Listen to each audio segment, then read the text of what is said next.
आप सभी साथियों को नमस्कार। साथियों, मैं रमेश सोनी, युवा नारी शक्ति जागृति ट्रस्ट दिल्ली से।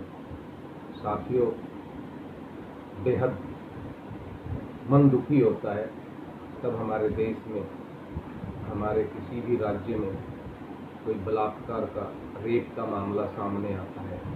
पिछले कुछ दिनों से हर टीवी चैनल पर, हर समाचार पत्र पर हाथरस की बेटी, उत्तर प्रदेश की बेटी, मैं तो ये कहूँगा कि वो पूरे भारतवर्ष की बेटी है, उस बेटी का मामला आजकल चल रहा है। हर आदमी सुनने और देखने वाला इससे थोड़ा सा भयभीत है। सत्ता में बैठी राजनीतिक पार्टियां चुप्पी सी साधे हुए बैठी है, वहीं विपक्ष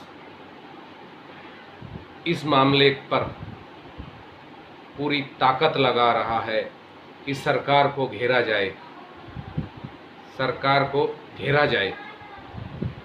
उसके साथ साथ मीडिया भी इस पूरे मुद्दे को जोर शोर से उठा रही है, लेकिन किसी को भी उस बेटी का दर्द दिखाई नहीं दे रहा। उस माँ से पूछिए जिसकी बेटी इस दुनिया से चली गई, उस पिता से पूछिए जिसकी बेटी इस दुनिया से चली गई, उस भाई से पूछिए जो अपनी कलाई पर प्रतिवर्ष उस बहन से राखी बंधवाता था, उस भाई के दर्द को देखिए। इसे एक तरफ दलित की बेटी कहा जा रहा है। दोस्तों, वो किसी दलित की बेटी नहीं है, वो पूरे भारत की बेटी है।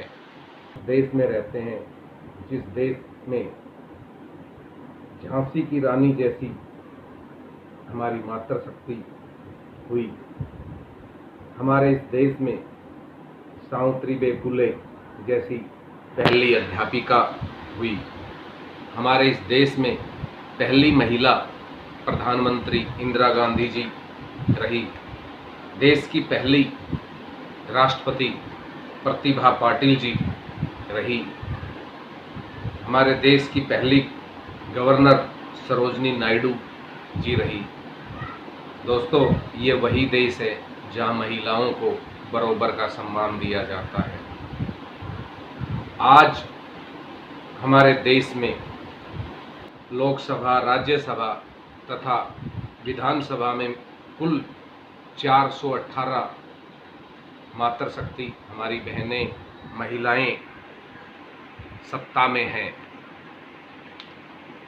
हमारे देश में IAS, IPS भी अनेकों मातृशक्ति हमारी बहनें हुई हैं, जिनमें से किरण बेदी जी, अर्चना रामसुंदरम, मीरा बोनवाकर, संयुक्ता परमार, सोनिया नारंग, कंचन चौधरी भट्टाचार्य, डॉक्टर B संध्या, विमला मेहरा जैसी IPS हमारे देश में रही हैं।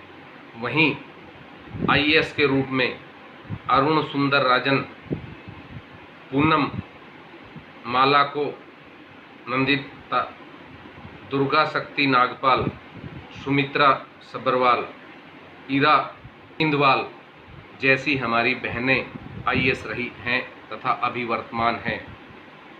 इतनी भारी मात्रा में हमारी मातृशक्ति, हमारी बहनें राजनीतिक क्षेत्र में हैं, IAS, IPS हैं।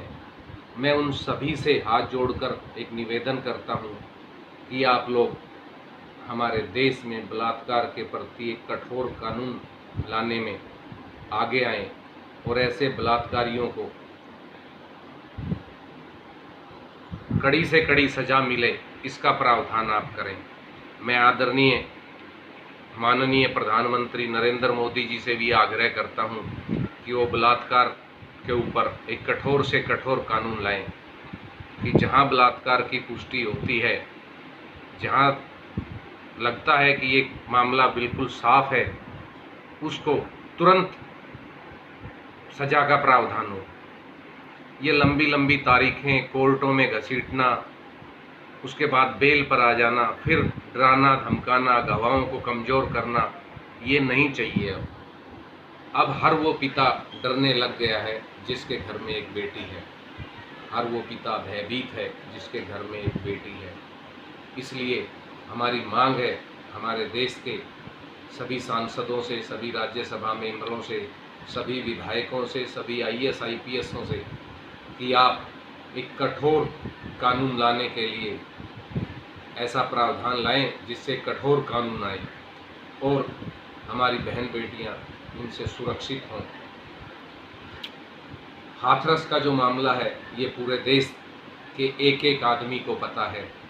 मैं इसकी निष्पक्ष जांच की मांग करता हूं तथा सरकार से आग्रह करता हूं कि इस केस की निष्पक्ष जांच कराई जाए और दोषियों को कठोर से कठोर सज़ा दी जाए और सज़ा ऐसी हो कि उस सज़ा को देखकर अन्य लोगों की कम से कम रूह कांपे।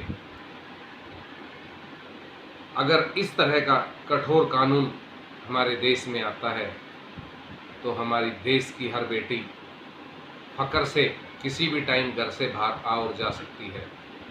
आज एक दहशत का सा माहौल बनता जा रहा है जिसे निजात हमें पानी है और ये निजात तभी पाई जाएगी जब सत्ता और विपक्ष सभी मिलकर इस मुद्दे पर एक कठोर कानून लाने के लिए एक मत होकर कार्य करें।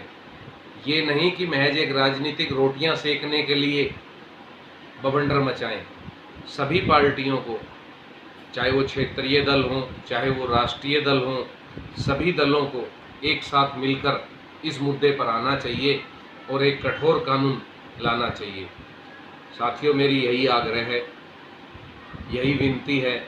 मैं एक बार पुनः फिर देश के प्रधानमंत्री माननीय नरेंद्र मोदी जी से आग्रह करता हूं कि एक कठोर कानून लाकर आप हर उस बेटी को आशीर्वाद दें जो एक आपकी तरफ ललायित होकर देख रही है कि हमारे देश का प्रधानमंत्री कोई हमारी सुरक्षा के लिए एक कठोर कानून लेके आएगा। तो आप आशीर्वाद स्वरूप उन बेटियों को एक कठोर कानून दें कि इस तरह के कानून में इस तरह की सज़ा होगी और उसे सख्ती से लागू कराया जाए। जय हिंद साथियों।